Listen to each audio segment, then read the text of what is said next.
Buongiorno a tutti, questo è il momento della pubblicità. Ho pubblicato 3 libri su Kindle, chiunque li voglia andare a leggere li può scaricare. Uno è la storia delle barche della mia giovinezza, su tutte le barche che ho avuto avendo un padre che era capace di disegnare e costruire, me l'ha insegnato. E poi gli altri due sono una specie di fantascienza barra fantapolitica un po' buffi.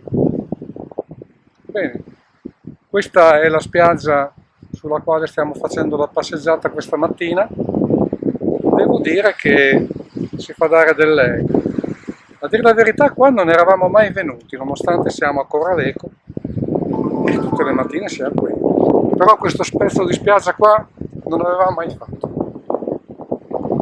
Interessante, belle casette, un po' vecchie, però bella vista.